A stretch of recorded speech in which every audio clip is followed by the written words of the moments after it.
What's good, everybody? Welcome back to the show. Before we get started with this banger of an episode breaking down the AFC and NFC title games, big ups to the members of the Patreon. We got Arabia, Daniel Gibson, Mahul Patel, Thomas Robinson, Abel Rezin, Ben Kotzian, Christopher Velasquez, Derek Platees, Devin Rendon, Dylan Chadwick, Jerry Shapiro, Jordan Riley, Mike Stevens, Nick Crummich, and Nicholas Messina. We are at 81 paid members. $1 American is all we're asking for. We're not asking for too much. It's about 3 cents a day.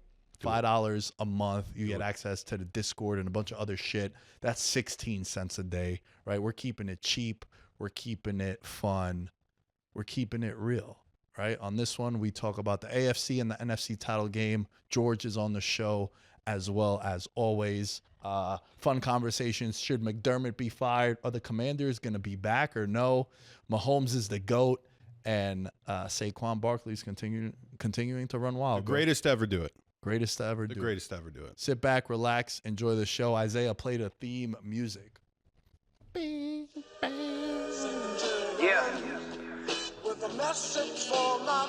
Nick Dad, baby. We the new label. Yeah.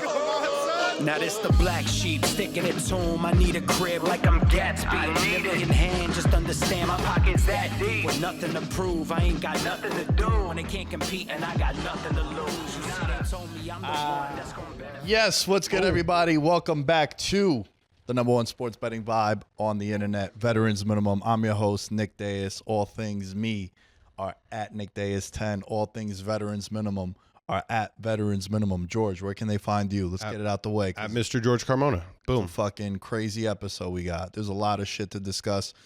Patreon.com/Veterans Minimum. Follow us on YouTube, Apple, Spotify, Instagram. TikTok is back. Allegedly, I mean, Back. It was back. Then it wasn't. And they keep taking it away from us. Then George kept posting the one video that we couldn't post because it kept getting banned. So every time George would continue to post it, he thought he could cheat the system. And I'm like, yo, George, you think we could stop posting this, bro?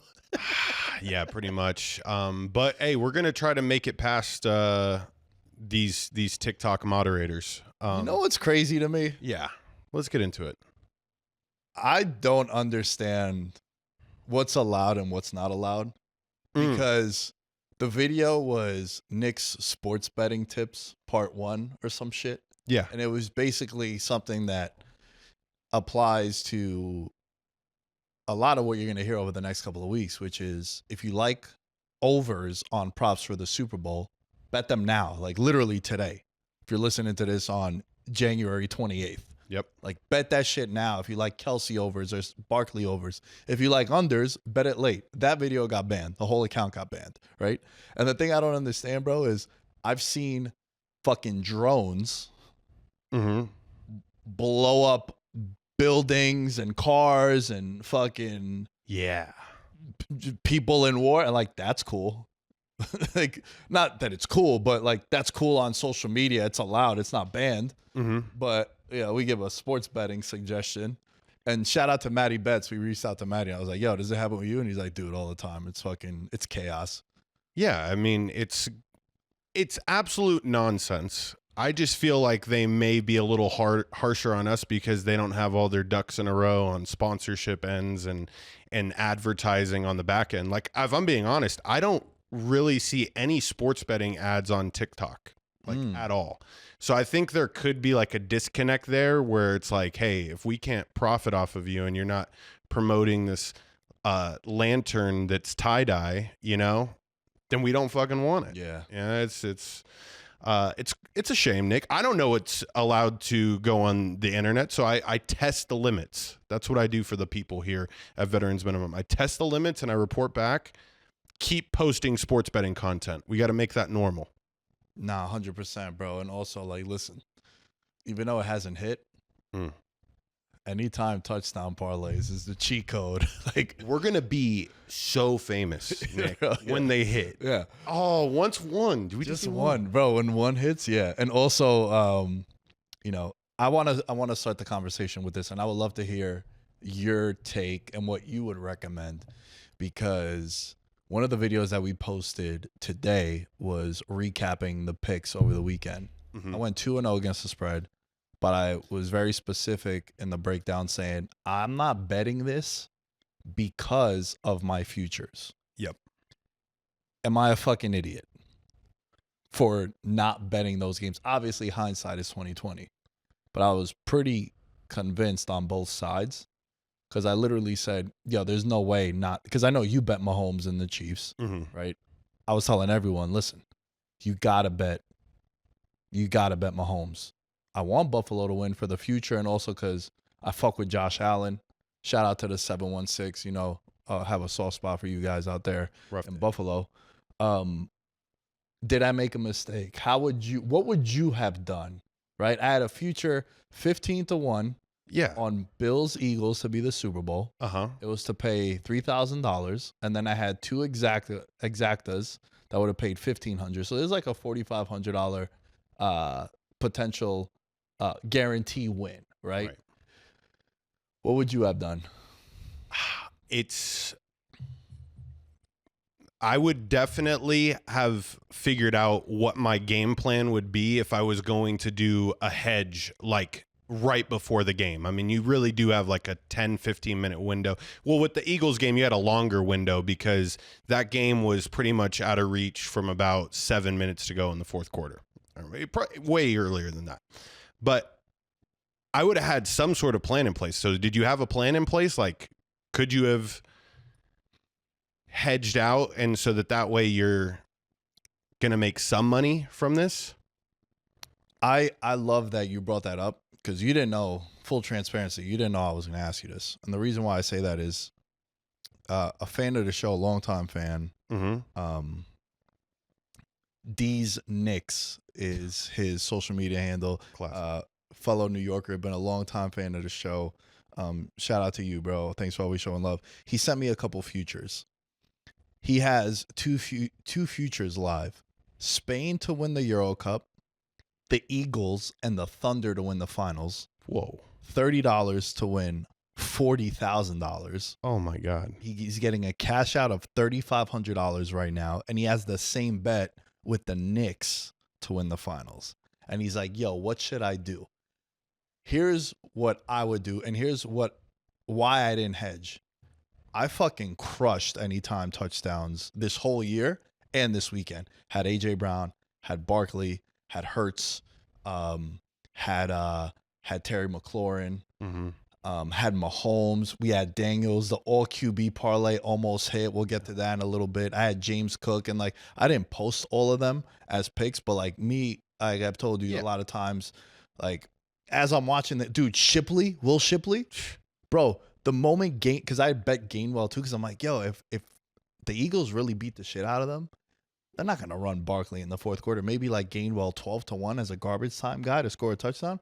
When he got concussed, I threw like $11 on Shipley, and then he scored a touchdown, right? So like, I didn't post that, right? Because a lot of that is just like watching the games and on a whim that I made that decision. So he asked me, he's like, yo, bro, hedge spot, what should I do? And the answer I always give people is this. I need to know about your financial status, and like I'm kind of pocket watching. I want to know, like, yo, bro, are you doing well? Are you up? Because that's gonna really dictate. Because I know it's just for funny. me, if I've lost, like, say I go into a main event UFC card, right, and I'm getting crushed, but I have this one parlay that's for $4,000, and I can hedge out of it to guarantee me $2,000. If I've lost like $1,000 on that card, I'm gonna do that. Yeah. If I'm up like $600, or if I'm up like $300, I'm letting that bitch ride. Right. I'm not hedging. So that's why I'm saying I need to know how you're doing, and do you have any? Have you done well? Have you just hit a crazy parlay? For sure. So that all needs to take into account. And I'm not really sure. The reason why I chuckled was just because it's like going to like an actual accountant and figuring out like what I should do. So accountants out there should probably look into this, because I guarantee you, if you were like straightforward with your accountant, they would be like, yeah, no, let that shit ride, or put the hedge in. Well, you didn't necessarily answer my question. Did you have a plan in place for the hedge? Like, did that cross your mind? It crossed my mind once Philly went up like 2 touchdowns, and I just felt like the game was out of reach. I'm like, damn, bro. If I didn't have these futures, I'd be on the Chiefs and the Eagles. And it crossed my mind, but I didn't want to. I was like, fuck it, man. Just let it ride. Yeah. You know, we got the Barkley ticket coming up. Got another Barkley thing. Like, there's money coming in, right? Yes. So I get you. You were in the spot to do that. I just always, you know, it's gotta definitely run through your mind. And I think it goes to show like how small that window is, though, of knowing that it's even possible.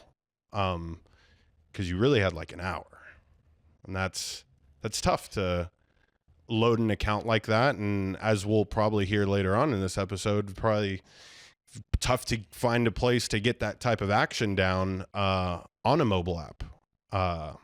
But interesting scenario you were put in. And bro, you know what else I hate too? Like, I hate after the fact people. Mm-hmm. Like, oh, dude, you should have hedged. It's like, it's so much easier to say after the fact. Like, now that you know. But when I'm staring at the potential payout, I was letting it go. It was the same thing happened to me. Bro, do you know today it finally hit me? I've had one hell of a run on futures that have not cashed.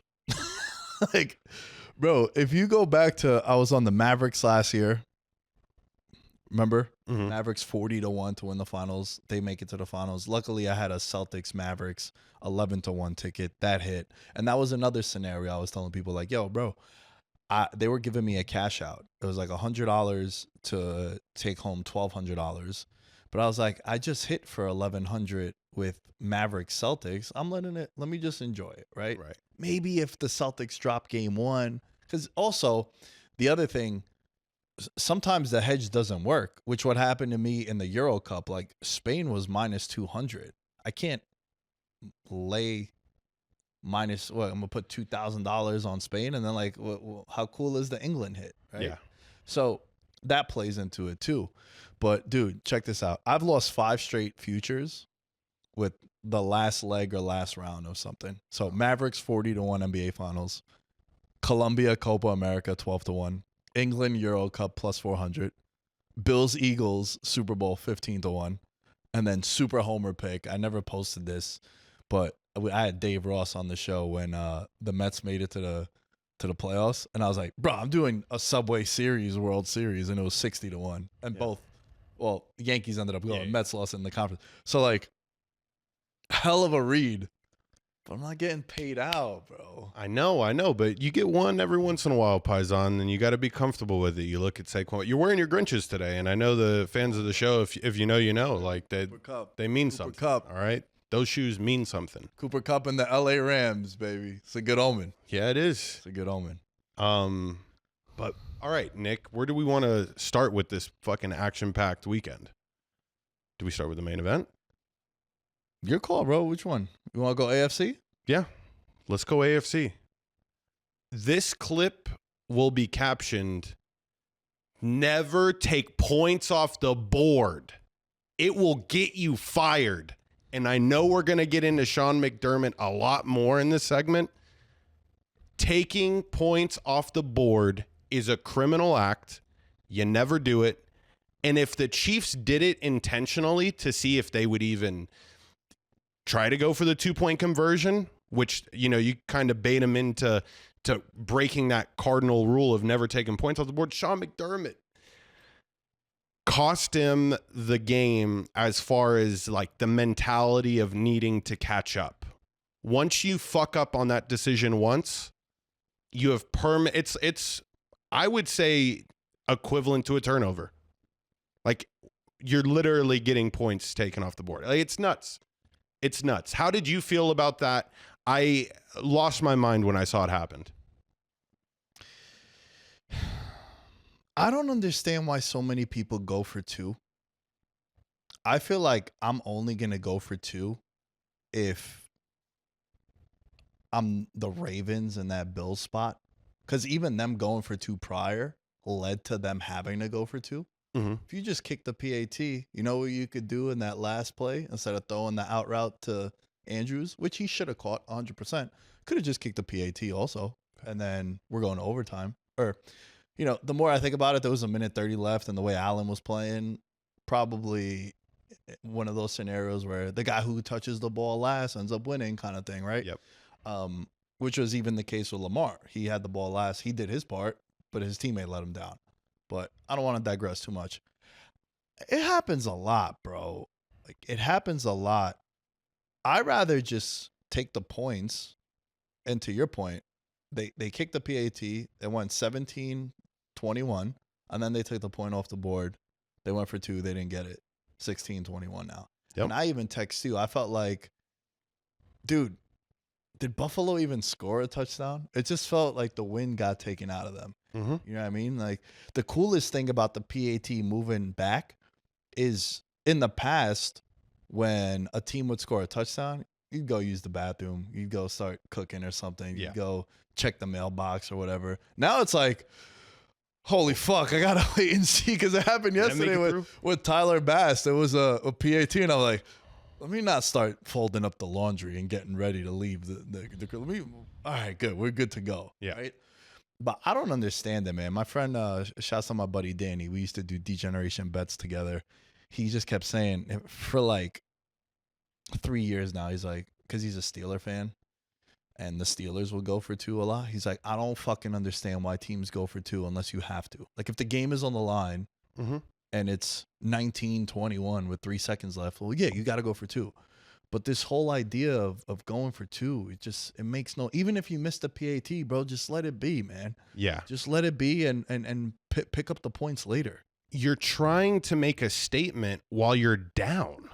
What statement needs to be made other than, thank God we got this touchdown and we're still in this and we have a fight? You make a statement, you go for 2 and you be boneheaded when you are up and you're trying to go up like 3 possessions, right? And you're like, okay, now it's firmly out of grasp and I'm stomping on your ass. But that was just, Nick, he and his exit meeting, because I'm putting Sean McDermott on the hot seat. In his exit meeting, that is going to be brought up. Because it affected the rest of the game and all the play calls. And what's one piece from this game that you wanted to cover? Because I feel like it'll meld in perfectly to the Bills not fucking covering it. Well, I mean, bro, there's so much to discuss, right? Like, the one thing that really upset me watching that game is throughout the game, not enough James Cook. Like, listen, Davis, fun running back, Johnson, fun running back, but this isn't week 13 against Jacksonville, bro. Yes. And he was carving them up. He was doing well in the 100%. Passing game, running game. What the fuck? Why? Bro, listen, when it's playoff time, you saw what Mahomes did, right? Ran a lot. Josh Allen runs. Lamar runs. Yep. Jalen Hurts runs. We're giving you, if the Commanders didn't get blown out, you know who was getting 30 touches in that game? Barkley. Yep. We're not saving no one. This is what we saved you for. Mm-hmm. Why? Like, bro, he was doing so well. And it upset me, bro, because he was able to do whatever he wanted. And even in the last 8 touches of the game for Buffalo, no James Cook touches. What are we doing? What are we doing? Yeah. Yeah. That really upset me, man. Yeah, they shifted their entire play style. And I think this goes to, we know that the Bills got outcoached. Andy Reid, Matt Nagy, Steve Spagnuolo were kicking the living shit out of the other coaches, Sean McDermott, Joe Brady, and who's their DC, whoever he is. Doesn't matter. I wanted to focus on the James Cook thing because I found it very interesting. I felt like there was a part of the Chiefs defense that was allowing him to do that. Bobby Babbage. This is mainly just like I think Spagnuolo's a genius because he knew that if Josh Allen gets hot, he's way harder to stop than if James Cook gets going. And so when I look back at the game, I'm like, there's a lot of times where I'm like, I feel like the Chiefs are definitely not going to play this way when they play the Eagles. Like, you're going to want Jalen Hurts to beat you in that situation. But it was roles reversed. So as much as we wanted to see more of James Cook because he was kicking the Chiefs' ass, I think part of the reason why Joe Brady maybe pulled the reins back at the end was to find other creative ways to get Josh to do Josh Allen things. How do you feel Josh Allen played yesterday? I think he played great. I thought he played really well. You know, I've been on this take for years now how in a big game, I know for a fact him and Mahomes are, and honestly, bro, the dude on Philly too, Jalen Hurts, for as much shit as he gets, you look at him in big spots and big games, he delivers. He balls out, right? So the first drive of the game, I'm like, Josh, did I jinx him? Because he should have had 2 interceptions in the first 3 plays of the game. It was awful. But then after that, he started playing well, man. And I think, you know, there's always a conversation about Josh Allen, Justin Herbert, maybe not Herbert, Lamar Jackson, right? Why does Lamar get more hate than Josh Allen does when it comes to like playoff losses? Well, I think the answer to that is Josh Allen hasn't been the reason his team has lost. Or Josh Allen always plays well in these big games where like Lamar has had those stinkers and he's had those, damn, bro, that one might be on Lamar type of playoff performance. Agreed. Whereas with Josh Allen, like, dude, he played fine. Not fine. I think he played great. I think the beginning was a little shaky, like I said. Yeah. But then after that, bro, like he was doing his thing. The one issue I have with Josh Allen and the biggest issue I had with the Bills was when the production team for CBS knows your tendency. I think the Chiefs know it. Yeah. Because they kept running that QB sneak with Josh Allen to the left. Mm-hmm. And it's one of those things where like, bro, we all knew that. We all saw that. And they would load up that side of the defensive line, and then they were stopping them. That was driving me crazy. Like, bro, you can't just go the other way, maybe? The one fourth down that they picked up, they did like a sprint out with him, you know, and then he like leaped into it and got carried and, you know, picked up a couple more yards. I'd rather that. It was being stopped. It was being stopped on third downs. You know, I believe they went 4 of 6 on fourth downs, right? But it didn't feel like it to me. Watching that, I was like, bro, they went like 1 of 7 on fourth down. Mm-hmm. But because when it's stopped, it's monumental. Yeah. And they lack the offensive line to really like achieve that play consistently. I think the way that the Eagles run it, which by the way, it's slow, it's methodical. They know it's coming. They even said it in the broadcast. Why even huddle for this play? The Bills, when they didn't convert that one, it was a sped up, like, why are we hurrying to do this? Obviously, we're about to go cram skulls. Like, let my offensive line fucking regroup for a second so we can get the push that we need. But it isn't run the same. And I think any team that runs the tush push different than the way the Eagles run it, it's going to not work. They have perfected it. Follow exactly what they do. And the Bills didn't do that. And who do you think that's like on? Because I think it's a mix between Josh Allen feels like it was time to push the pace too. You know, I know Josh might get the call, but he's also, and he's going to win MVP possibly this year. As an NFL quarterback that's going to win that award, you have the say-so on pace of play. You're the captain of the ship while you're out there. Josh, what the fuck are you doing? So it was confusing. It was very confusing to me. I also think, Nick, and tell me if I'm wrong, they had so many short yardage situations that as an offensive coordinator, sometimes you just run out. You run out of plays. Like what we only had, 5 legitimate, these are going to work type of go plays. But yeah, that's the way it felt to me. The other thing that was really wild was like the commentator jinx with Brentford. Did you catch that? No. They were talking about like how valuable he was on the Bills secondary, and then immediately he gets concussed. Second concussion in like 8 days. Mm-hmm. Not even like 7 days, right? It was a bad concussion too. And yeah, like anytime a guy gets hit in the head and he needs help just standing, he's done. Like I don't need the green tent or blue tent. I don't need no independent doctors. Like it's LGs, bro. You ain't coming back in this game. Facts. Another thing with Sean McDermott, because I don't know. I felt like this might have been like a hot take, but a lot of people are running with him potentially being fired. It's not that he's a bad coach. I just think that you've hit the ceiling, bro. Like this is just the best you could do with him. And he's been successful. He's brought stability to an organization. Like, let's not forget. Buffalo wasn't always Buffalo until him and Allen got there. And even him getting there, he's been there for a while now. As I'm looking at his, he's been the head coach since 2017, right? Mm-hmm. And I just feel as if your bread and butter is defense, right? You're a defensive coach. And, bro, they got torn apart by Mahomes. Like, they had no answers for him at all.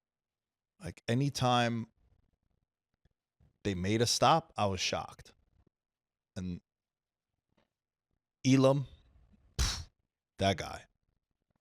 Food, like Mahomes was like, where is he? And we're just throwing it to whoever he's on. Yeah. It was 5-yard bun hooks. That's it on Madden. That's all they were doing at Elam. And look, man, they allowed 17 first downs, 217 yards in the first half. And they were doing whatever. The Chiefs didn't even get a third down on their first 2 possessions. They were just able to do whatever they wanted. And I know it's Mahomes, but man, just the only turnover, like they won. This is the most upsetting thing if you're Buffalo. You won the turnover margin. You outgained them. You had an A game from Josh Allen. You had all this stuff and you still lost. And I think with McDermott, it's just, bro, you've been there 9 years, and we just know that this is the best that we could do with you. Yeah. And it's not a knock to him. It's how I feel about Mike Tomlin. Yeah, but it's how I feel about a couple coaches. But Sean McDermott isn't and nor does he need to be, right? Like, if you're an NFL coach, you're either sensational with the media or you're super reserved and nobody knows who you are. He fits into that category. And when you fit into that category and you keep getting stumped in the AFC Championship game, your job is on the line. Because what are you doing to bring success to the city? Mike Tomlin has that type of aura, right? And he has the command of the media, and everyone feels his presence as far as being a coach that should be respected. Sean McDermott, I don't feel that way. And that's just public perception, and public perception dominates the airwaves. What do you think the owners and GMs listen to? Our shows. And enough of us say something, and they're probably like, shit, I guess we should contemplate this. I guess getting back into like the game, I can't believe we forgot the Chiefs had receivers. We've been talking so much about the tight ends on this podcast. Yeah. They came out in like next to no 2 tight end packages. I look stupider and stupider every time the Chiefs came out on offense and came out in a 4 wide receiver set. Talking about Noah Gray having over 13.5 yards. Didn't have a goddamn target. Yeah. Well, there's a couple things with that, right? Because we haven't even talked about the Chiefs yet, and they ended up winning. They're going to their 5th Super Bowl in 6 years. Pat Mahomes. Like we were talking about ceilings with McDermott. Well, the floor for him is AFC title games. And True. He is now 20-3 in the playoffs. he has a strong case to catch Tom Brady because I don't even think the weapons that he has are all that. Still, like Worthy, still young. Like, bro, don't forget, they're getting Rashid Rice back too. Who he's a $25+ million wide receiver. Like Agreed. he's that good, and he was a big part of the reason why they won the Super Bowl last year. Like this team is filthy. And, you know, Hollywood Brown on a 1-year deal, Juju 1-year deal, D-Hop 1-year deal. But, like, Worthy, Rice, right? Dude, they've crushed their drafts. And there's so much shit that I hate on social media about the Chiefs. It's like, bro, you realize this is all homegrown. Mm-hmm. All this talent, Creed Humphreys, Mahomes, Worthy, Kelsey, Bolton, Karlaftis, Chris Jones, Watson, McDuffie. These are all draft picks, bro. Like, these are all them. Like, their infrastructure, they developed all these guys to the kicker. Like, this is all them. And, yeah, they bring in your Juju's from Pittsburgh, but, you know, he's been there for a little bit. Left, came back, had 2 catches for 60 yards. Like, bro, D-Hop also, 1 catch for 11 yards.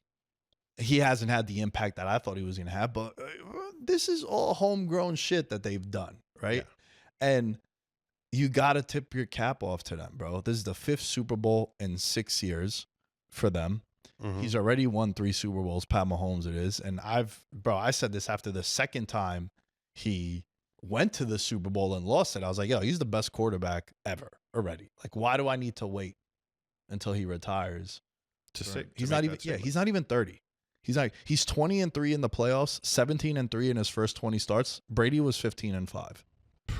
And remember, early Brady was Belichick defense and scheme. It wasn't until Randy Moss and like the, you know, Aaron Hernandez, Gronks came into the fold, Edelman's, Amendola's, where you're like, oh shit, he's actually pretty good. We need 2 tight end sets. We need to ground and pound. We need to, you know, throw the ball fucking 80 yards downfield. We could do all that, right? Mahomes has been, whatever they ask him, he's been doing it. Yeah. And like, yo, listen, bro, I don't know if you're a fan of this guy, but you know who Nick Wright is? Yes, I do. I like Nick Wright. I do. But a lot of people running with this take of the Bills should be ashamed of themselves because they traded the rights to Patrick Mahomes to Kansas City. Like, Buffalo made the trade with the Chiefs. Bro, no one knew Pat was going to beat us. No, nobody. My least favorite content, everyone that knows the show knows it's draft coverage. Don't nobody know nothing. Yep. They don't know nothing. Go back to any draft. Bro, it's a coin flip.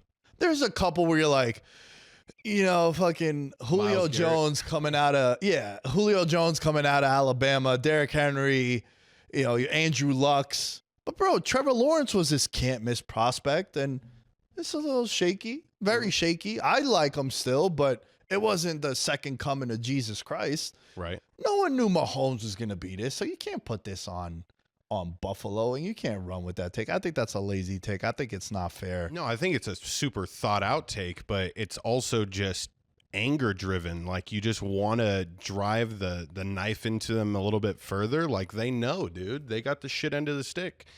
So did everybody else in the NFL. Yeah. Like, that's just the unfortunate reality.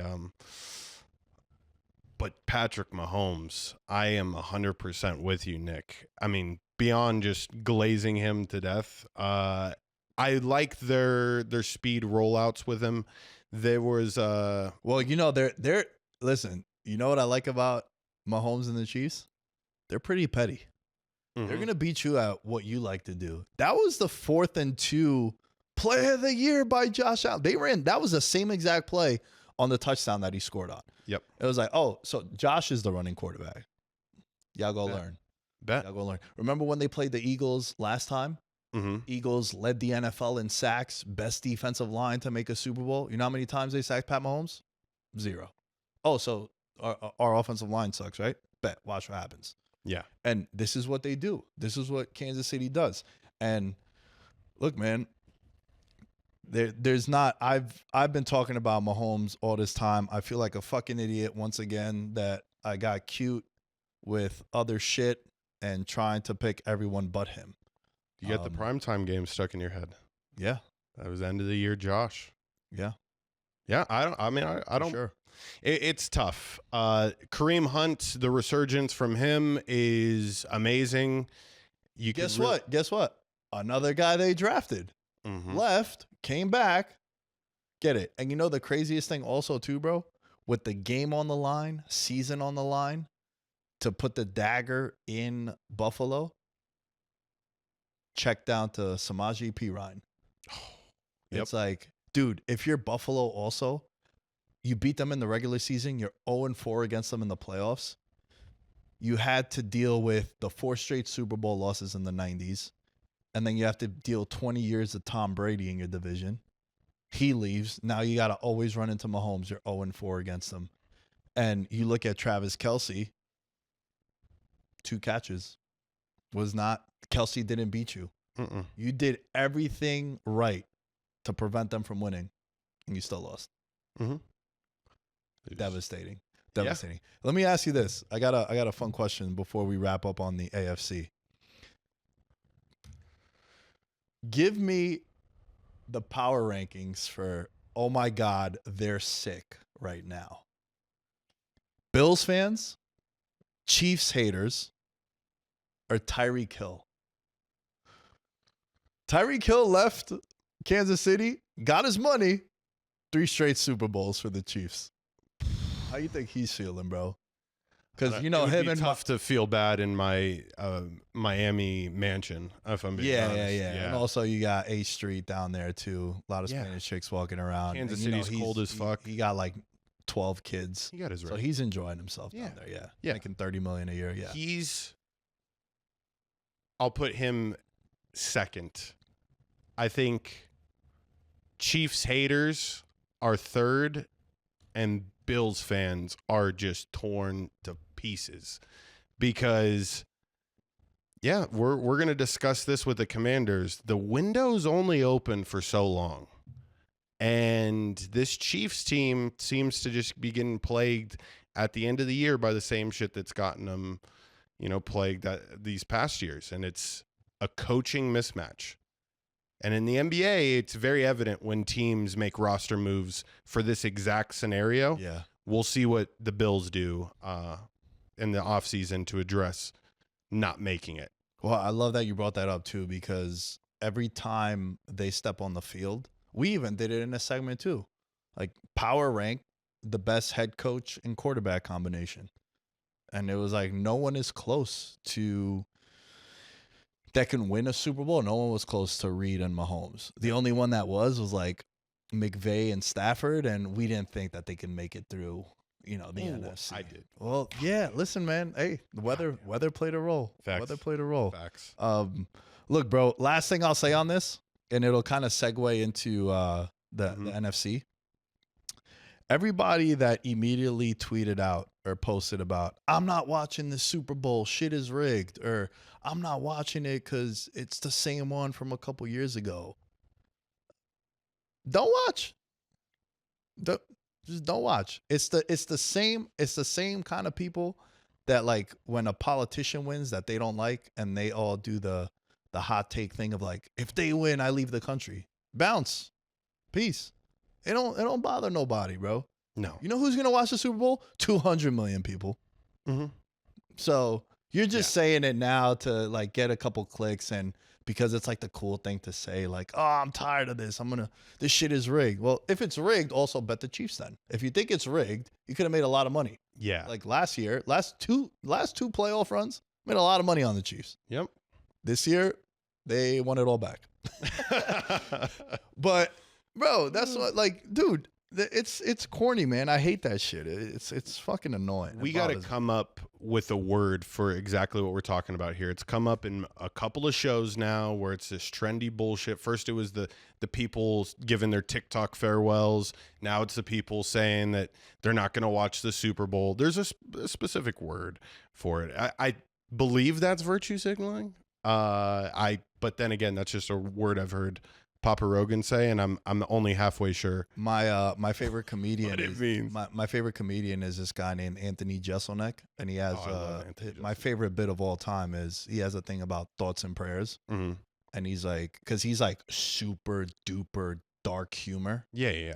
He's not for everybody. I went on a date once to go see him. Oh She my was God. not happy. Yeah, She Nick, that's was rough. not. Yeah. And but he has a bit, thoughts and prayers, where he's like, whenever there's a tragedy, you know who I hate? The people that tweet out thoughts and prayers. Because you know what that does? Absolutely nothing. All you're doing is, hey, with all this crazy shit going on in the world, don't forget about me and my fucking Bugatti or in my bikini, and send me likes and send me love. Yeah. He's like, that's who I make fun of. And I was like, bro, my favorite bit of all time. And it kind of ties into this, I'm not watching the Super Bowl, or I'm moving because this person won. It's like, bro, you're not going nowhere, dude. You're not going. Your life is here. Your business is here. Shut up. Watch the game. Like 200 plus million people are going to watch, and you'll be fine. In 3 days, you won't even remember it. No, of course not. You'll be chill. And you're going to want to watch Kendrick Lamar. I'm getting more excited. Yeah. It's like Kendrick beef happened with Drake. Then like a week later, Kendrick announced at the Super Bowl, and we put it in the back of our heads. We're like, that's going to be sick. And he didn't It's a back concert down. we He's all going to play attend. the song, too. He don't care about the lawsuits. He's going to play the song. Jory, Isaiah, we like Kendrick at the Super Bowl? Yeah, we got thumbs up. They're West Coast guys. Of though. course, you're dude. good. Come on now. Yeah. Speaking of Isaiah, shout out to the Birds. Yes. Eagles move on. Remember at the start of the playoffs, we said plus 650, most complete roster in the NFC. In the NFL, I thought, of the playoff teams. Again, going up against Mahomes. But we'll get to that a little later. Commanders, Eagles. You said something before in passing. I love that you brought it up. Hats off to the Commanders. An amazing season. Mm-hmm. Surpassed their win total in Vegas by, I think, 7 wins. Mm-hmm. They won 14 games this year. Feel good story. Got your franchise quarterback. To shit on your parade, be careful with the, we'll get back. Just be careful. It's very difficult to get back. Yep. There's a lot of teams that make it to the conference finals or a finals and they overachieve and they're like, we'll get back. The Thunder are favored to go back to the finals this year in the West. They haven't been back since 2012, and everyone was like, dude, the future is bright. And they blew up the team. So just, you're not going to get back. I don't think you're going to get back. If talking to the Commanders particularly, because we thought the same thing about CJ Stroud last year. Yeah. Now they're going to have tape on him. They're going to have footage on him. It's not a surprise. They're going to spend a whole offseason keying on you and what your tendencies are. And we're going to take away Terry McLaurin. We're going to take away Zach Ertz. Let's see, and they do have a lot of cap space that they could spend money on and bring some, another big name receiver could be helpful. But this idea that like, we're chilling. Yeah, you're chilling, but you got to tamper expectations, bro. It's very hard for you to get back. Very true. There's teams that get there and then they never make it back. Like, dude, the Texans have never made a conference championship game. The Cowboys haven't made one in 30 years. Mm-hmm. So I feel like what your expectations to start a season is one thing, but then as the season moves on, I think your expectations could change. Mm-hmm. Like, I'm not a happy to be here guy. I want to make an impact and bring home a trophy. You also understand that, like, you might not get back here, bro. And that's exactly what teams that have never won before, what their fans do, is this hope and this joy, and it drives up the win total in Vegas next year, which, early on, you can't necessarily be too worried about the Cowboys as of right now. We'll see what they do in the offseason, but you got this potential Super Bowl champs in your division that you still have to get over the hump, and you're going to see them twice, and the pain that it is to play in the NFC East. So I agree with you wholeheartedly. I think their secondary is also extremely suspect. I think Jeremy Chin plays the run very well, but Marshawn Lattimore, hey, like, yesterday was your moment. And what happened to him, bro? I just think he's been battling the injuries all throughout this year, and it's tough to get your footing. proper, being traded mid-season. So that's what I think went wrong. And I also just think it's a position in which you got to be young. The mileage has to be low. Running backwards and guarding AJ Brown is very difficult. So I'm not saying that he didn't make crazy plays, but when Jalen Hurts decided to go your way, he was successful. And that's the part from the Commanders yesterday that I was like, this is what you should be worried about heading into next year. And if you guys don't address this, it's going to be a real issue. You had texted me at the beginning of the game, missionary play calling equals missionary results. Yep. Do you want to start with that? Yeah, I think the Commanders lost the game on the first drive. 18 plays. 19. 19 plays. And they kick a field goal. Mm-hmm. Why do you go for it twice on fourth down? Then you get inside the red zone. And it's not 4th and 27. Believe it was a 4th and 5, 4th and 6. Mm-hmm. Let's just say 4th and 6. Why are we now not going to go for it? And we're going to kick a field goal. Immediately, I text you, missionary. Literally what I text you. Missionary play call, missionary results. This game's over. Yep. It just kind of set the tone right away. Like, what the fuck, man? You go on this long-ass drive, and you go for it twice on fourth down. And that's the other thing, too. Like, Washington all year was very aggressive on fourth down. I don't mind if you go for it on fourth down and you don't get it. I'm not going to be like, oh, you should have kicked the field goal. No, this is your tendency. This is what got you here. I'm cool with that. I'd rather that. Mm-hmm. I've been saying for years, if I have a stud quarterback and I score a touchdown, well, this was before they changed the overtime rules, right? But I would always use Aaron Rodgers as a case study. Aaron Rodgers has 4 losses on his playoff resume in which he tied the game to send it to overtime, and he didn't touch the football because his team kicked the PAT. I'm like, bro, fuck that. Because if you miss a coin toss, you call tails and it lands on heads. Now you don't get the ball. They go down. They score. Game's over. I don't like that. I'd rather go for 2 there. Be aggressive. Mm-hmm. And Washington all year being aggressive. But, dude, 19 plays, then you kick a field goal. And what happens? Very next drive, first touch of the game. Yep. Barkley goes for 60 yards. Mm-hmm. And I know for a fact you were rereading my text like, this guy got a crystal ball. He has to. Because I was like, it's over. It's a wrap. Yeah. Like the fact that you went on this 7+ minute drive, they touched the ball one time, bam. And everyone all week was like, yo, it's Barkley. It's Barkley. You got to stop Barkley. And guess what? You don't stop Barkley. Yeah. And he like stunned it on you too. Yeah. You saw the video of Mailata blocking for him. He's laughing the whole way up the field. I'm going to send it to you so that we could post it. For sure. He's literally blocking and laughing. It was insane. And it was over for me right then and there. Yeah. You knew just physicality wise that they were way overmatched. I cannot wait, Nick, to like do a very detailed breakdown as to how I think you can stop Saquon. Other than just sheer physicality and possibly running like a 3 safety type of defense in which you're not allowing big time plays. But there's literally just no way to stop him. If he's got a head of steam, he's breaking tackles. He's fucking, it's unbelievable.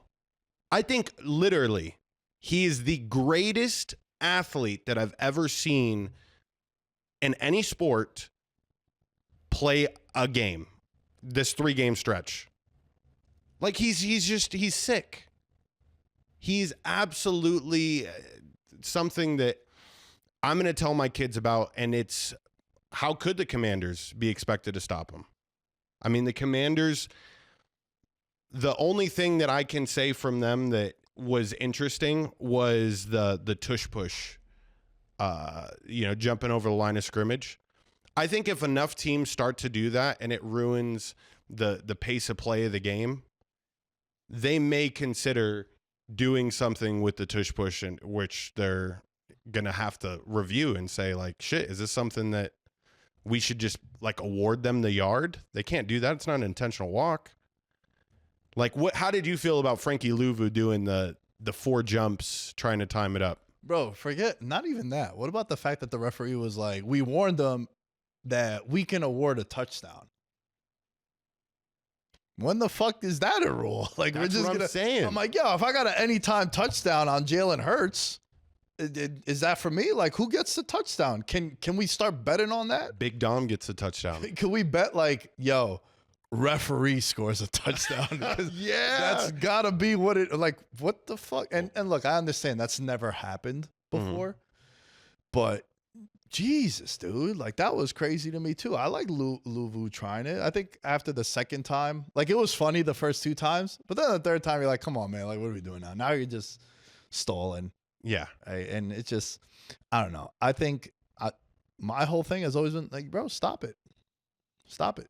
Yeah. That's it. Just stop it. You got to do, when we step on the field, I have the right to do whatever I want inside the lines, inside the playing field or the court. You have to stop it. I'll run up the score on you. I'll keep throwing up 30. No, does it upset you? Does it make you, are you sensitive and it hurts your feelings? Well, do something about it. Yeah. And I think that's what they were trying to do. Everybody's trying to do this like jump over the line and grab thing. Yeah. I don't think that's gonna work. Do you think it was too big of a moment for the Commanders, or was it too big of a moment for Jayden Daniels? I didn't think Jayden Daniels played terrible. I just think it was the turnovers at the unfortunate times that really just put them in a spot that you're just kind of shit out of luck, dude. The thing I will respect about the Commanders is that even late into that game when they were down by 18 points, tell me it didn't look like they still felt we got Jayden Daniels and I've seen him do some wild shit and I think we legitimately have a chance. Yeah, even Dan Quinn coming out of the locker room said that they've played in a lot of one-score games, and I felt like he played awesome, bro. Look, there a bunch of, I think the moment was too bright for the other guys. Yeah. The other guys looked shaky. He looked poised. He looked composed. Dude, have you noticed, first of all, Philly is on like an unbelievable winning streak at home. Like if you play the Eagles at home in the playoffs, it's been a while since they've lost. Like the Nick Foles run, cleaned house. 2021 when they went to the Super Bowl, 2022 when they went to the Super Bowl, cleaned house. Now they clean house. Like Jalen Hurts, all his losses are on the road in the playoffs.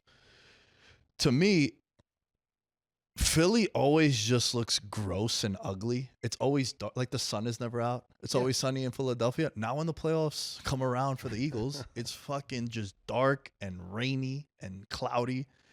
And it just looked, it looks so intimidating when you go play in there. But for Jayden Daniels, he looked poised, ran when he needed to. Scored an awesome touchdown. Shout out to you. You said he hadn't scored in a while. Plus 210, George on the anytime. I think he's got the goods. He's amazing. It's not a knock to him what we said before about you might not get back here. It's, bro, now they're going to have more tape study on you, and you're not going to be a surprise. You're not a feel-good story. Now you have expectations, and we see this happen over and over again. It happened with Houston. Look, Houston went over their win total, but Houston was the third favorite in the AFC to win the Super Bowl this year. We're like, slow the fuck down. You know who the third favorite in the NFC is? The Washington Commanders. Come on, chill. I think the Niners come back roaring next year. 100%. I think the Rams are going to still be good if Stafford comes back.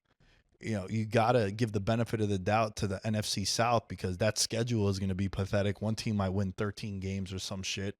You know what I mean? Like, there's a lot. You know, we have the North. The North we thought was the greatest division ever. 0-3 in the playoffs in the first round. But for first games they played, I think it wasn't a big moment for Daniels. I think he's definitely the goods, and he's great. I think this team is very, very good in Philly, man. Like, defensively, right?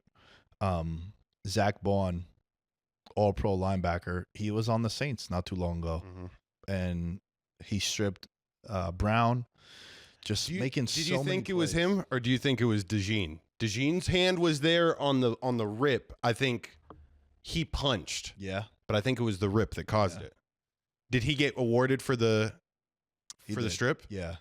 Interesting. Yeah. I was wondering that because it was a bang play. Yeah. But I mean, bro, look, like even Philly, right? You got to remember, Philly has drafted a lot of these guys too. and then they've hit on the right free agent moves, or they've traded assets to bring him in. Like they traded a big asset to bring AJ Brown in, but quarterback drafted at a time where it was kind of controversial when they drafted him too. They're like, "Why are you drafting him, bro? You still got Carson Wentz here." Mm-hmm. And then before you know it, it was like, "Yeah, it's a wrap. This is why we drafted him." The craziest thing is that Philly had a banged up offensive line coming into this game. No Cam Jurgens, Landon Dickerson went from guard to center, and then he got hurt. Yeah, and you never would have fucking guessed. Never would have guessed, bro. Yeah, well, Unbelievable. I mean, they're solid. Everybody's got the understanding that, hey, if we just stay in front of our guy for literally like a second and a half, the best player of all time is about to just make crazy shit happen. Yeah. I think Jalen Hurts at times on plays that he tries to extend, it's not him. That's not his MO. I don't think Jalen Hurts is an elite thrower, meaning when you get past your first read, are you able to quickly go down the line and identify that third or even fourth read to continue on drives as opposed to getting super deep in the pocket and extending plays? Every time I've seen the Eagles do bad in the playoffs, especially him, it's on those extended type plays. So I'm really looking forward to see the way that Casey comes out and defends them, because I think although he does show up in big time moments, I think that that's the one weakness in his game that's a stark difference between him and Jayden Daniels, him and Josh Allen, him and Patrick Mahomes. You don't consider Jalen Hurts a improv specialist. So that's the one piece that I had on him. And the last thing is Will Shipley's speed rating. It got to go down. It's got to go down. Yeah. That's tragic. He looked just like Saquon, by the way. It's funny how Gainwell and Shipley both adopt like the running style, and the way they hit the hole literally looks like how Saquon Barkley does it. And so I want to ask you this question. When we talk about quarterbacks, like learning from other quarterbacks, how much that means and that mentorship, it's got to mean something that Saquon Barkley's teaching you how to run the rock and see the field. Or do you feel like it's different for running backs? No, I think there's definitely a mentorship that comes into play for anything. Mm-hmm. It definitely applies to running backs. You hear about receivers, how they work with other receivers, and they're learning certain tendencies and how to fight with their hands. And there's a term Michael Irvin talked about called late hands, meaning like the later you reach up to catch the ball, it's less of an indication to the DB that you're going, because like a DB, if you've burned me and I see your hands going up, now I start putting my hand up and I can break up a pass. Where it's like T. Higgins, they say, has great late hands because he'll just be like, whoop, and then pluck it out the air last second, and then you see the DB so late swinging and missing. So yeah, I think you definitely could see that. But listen, 30-1 anytime touchdown. That Will was Shipley sick. is good, and he's a white running back. Yeah. That's why his speed rating is low too. We gotta be honest. I just think He ain't McCaffrey, bro. Facts. How quickly we forget about C-Mac. I'm going to be honest. All this Saquon hype and people are like, the running back's back. It's like, bitch, the running back was back last year when Christian McCaffrey single-handedly brought the 49ers to the fucking Super Bowl. How quickly people forget, Nick. No, they do. They definitely do. We'll just touch on the betting line right now for the Super Bowl. Chiefs -1.5. This will be the second time in NFL history that the same two teams have met in the Super Bowl twice in a 3-year stretch. The Bills and Cowboys did it in 92 and 93. So, and this one is really crazy. Coaching rematch, 5th time in Super Bowl history that this happens.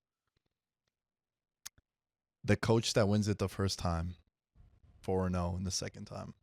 So, some big trends in favor of Kansas City. All right, full transparency. We were going to have a guest on this show, but we went about 45 minutes So we're gonna air that on Tuesday evening, Wednesday morning for you guys. David Hill, Rolling Stones writer. He's been on the show a bunch of times. This was gonna be piece to it, but it's about 45 minutes. So I figure a bonus episode for you guys because there was so much more shit we wanted to talk to him about. Definitely. So apology for the abrupt ending because I don't even remember how we ended the last one. No, it's pretty simple. Yeah. Sean McDermott's going to get fired. yeah. Jayden McDaniels is still all right, Yeah. but the time's up. Yeah, I think we covered it all. Yeah. And then also, real quick, just to put a capsule on this episode, George, once again, top six favorite is going to win the Super Bowl. Nuts. Eagles were in the top 6, so were the Chiefs. So once again, you're not going to get these crazy long shots. It became very apparent that this is a trend that you got to kind of take advantage of and consider. So, yeah.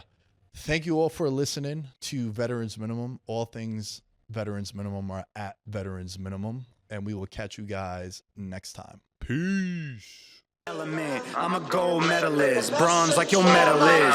So many deer in headlights, but it's bedtime. Hear that supper bell, main course, be the venison. Dab. Most dangerous game. Either kill or be killed.